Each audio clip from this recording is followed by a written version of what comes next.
You can be completely exhausted and still not be ready for sleep.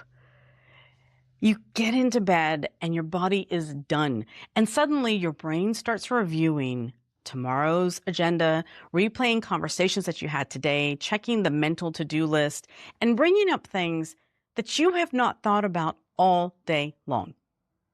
If that keeps happening to you, your body may still be acting like the day is not over. So let's talk about 5 things that can keep you switched on at night and the small changes that can help your system get the message, we are done for today. It's very important because we talk a lot here about getting out of survival mode and becoming more intentional about how we live our life. And sleep belongs in that conversation. It's very important because most of us do not gently arrive at bedtime. We race into it. All day long, we're answering messages, we're answering emails, we're making decisions, solving problems, thinking ahead of time, checking our phones, helping other people, and trying not to forget everything we said that we would remember. And that's a lot. And then we get into bed and expect our minds to shut down on command. We don't have that switch. So as we go through these 5 things, please do not make them another list that you have to master. I just want you to notice which one makes you think, ooh, I do that. Start there. Number 1, you stay on alert all day. The first thing has almost nothing to do with bedtime. It is how you are moving through the rest of your day. This is very important to notice because a lot of us live in a constant state of readiness, alertness. We check notifications while doing something else. We think about the next task before we finish the one right in front of us. We anticipate problems. We keep mental tabs on everybody. We try to stay one step ahead of everything. And after a while, that pace starts to feel quite normal. Then nighttime comes. The room is quiet. And all the mental noise that you barely notice during the day suddenly has your full attention. Sometimes the quiet is not the problem. The quiet simply reveals how activated you still are. And one simple thing that you can try is a longer exhale breathing exercise.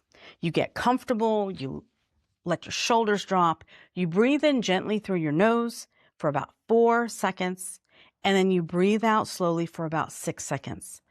You want to do that a few times. Now, if those counts don't feel comfortable, change them. Just make sure you exhale a little bit longer. This is not a test. This is not, a perfect thing for everybody. The point is that for 1 or 2 minutes, you are not answering, fixing, planning, or preparing. You're creating a line between I am still handling the day and I am finished for today. Number 2. You don't really have an ending for your day. This is what happens before you get into bed. The time leading up to that. We have routines for almost everything. We have morning routines, we have work routines, we have workout routines, we have school routines.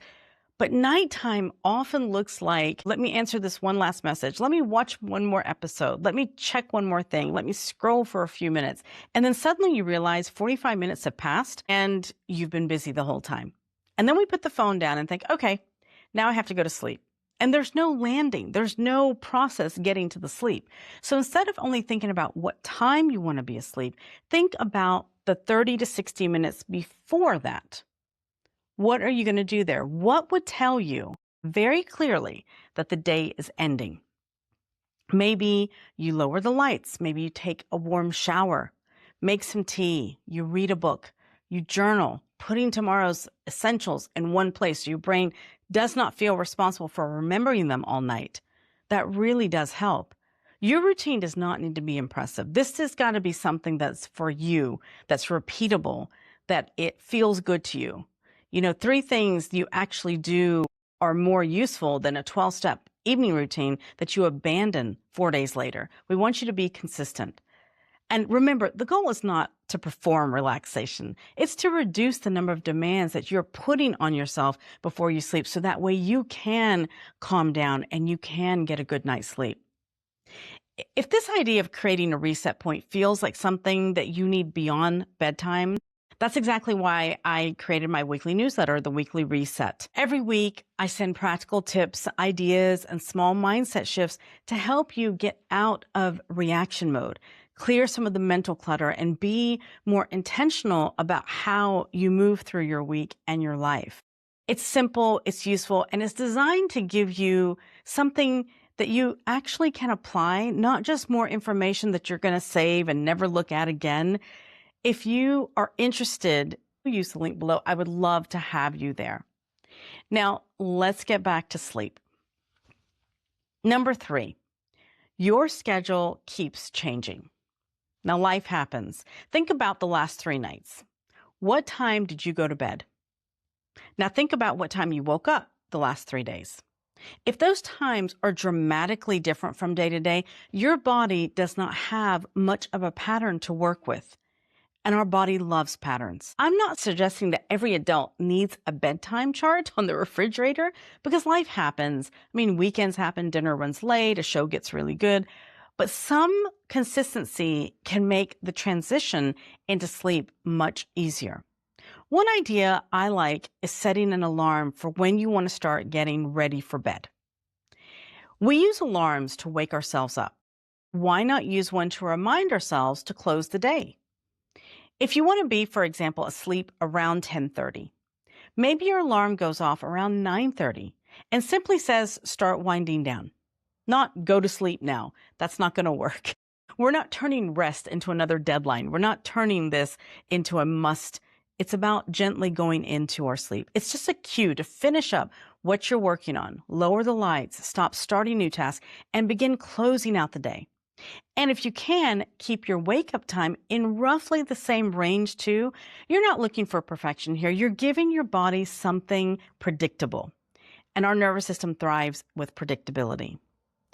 Your afternoon, number 4, your afternoon energy fix may be showing up at nighttime. Now, here we go. We need to talk about caffeine. I know.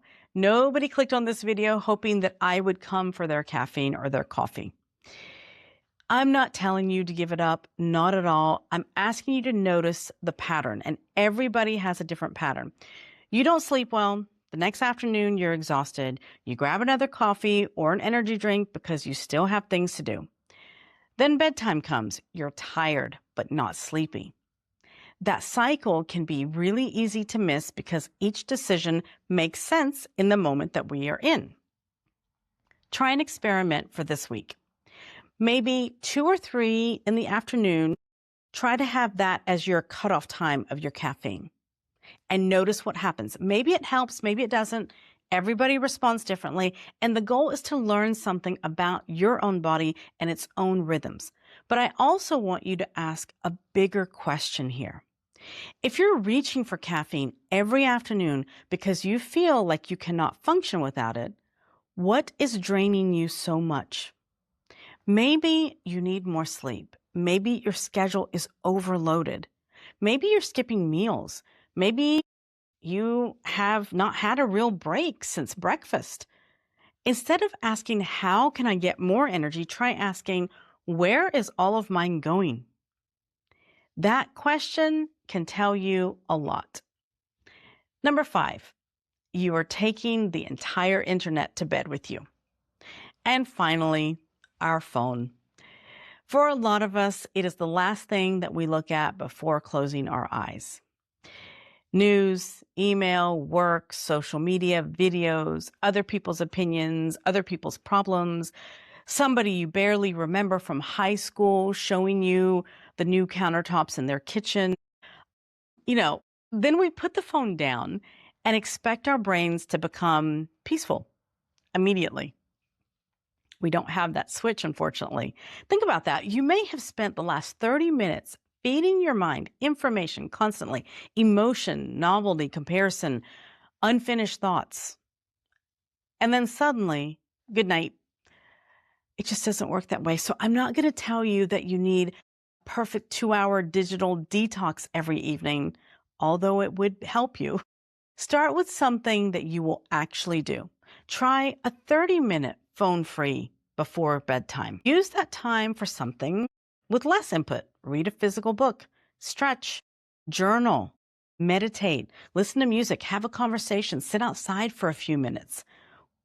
Replace it with something else. You're not trying to squeeze in one more productive habit. You're giving your mind fewer things to process before you get ready to lay down to go to sleep. And if keeping the phone out of your hand feels impossible, change the environment. That always helps. Charge it across the room or outside the bedroom if that works for you. Sometimes we keep trying to become more disciplined when the easier answer is to make the habit slightly less convenient. You'd be amazed at how much we can adapt. If the phone is 6 inches from your face, of course you're going to check it. Help yourself out here. Put it across the room. Let's put this all together. Let's summarize. So if you are exhausted at night, but your mind refuses to settle, do not only look at what happens after your head hits the pillow. Okay? Look at the day that brought you to that point. Were you on alert for hours without a real pause? Did your day have a clear ending to it? Is your sleep schedule changing or is it constant? Are you using caffeine to compensate for being depleted? Are you filling the last part of your evening with more input? And please don't try to fix all 5 of these tonight. Pick just one. Maybe you do 2 minutes of slower breathing. Maybe you set a wind down alarm. Maybe tomorrow you move your last coffee a little bit earlier. Maybe your phone sleeps somewhere else tonight. Then notice what changes. Notice what happens. You're not chasing a perfect night. You're learning for what helps you shift from doing to resting. Because there is a bigger conversation here underneath all of this. If you spend most of your life in go mode, you can become very good at getting things done. And surprisingly uncomfortable when there is nothing to do, when there is actual downtime. You finally get a free afternoon, a quiet evening, or even a vacation, and instead of relaxing, you feel restless. You start looking for something to do. You check things, you fix things, you organize, and you worry about it. So in the next video, we're going to talk about why it can be so hard to relax even when nothing is demanding your attention, and what you can start to do differently. And if you want practical ideas from me each week to help you reset before life starts running the show again, join the weekly reset below. I'll see you in the next video.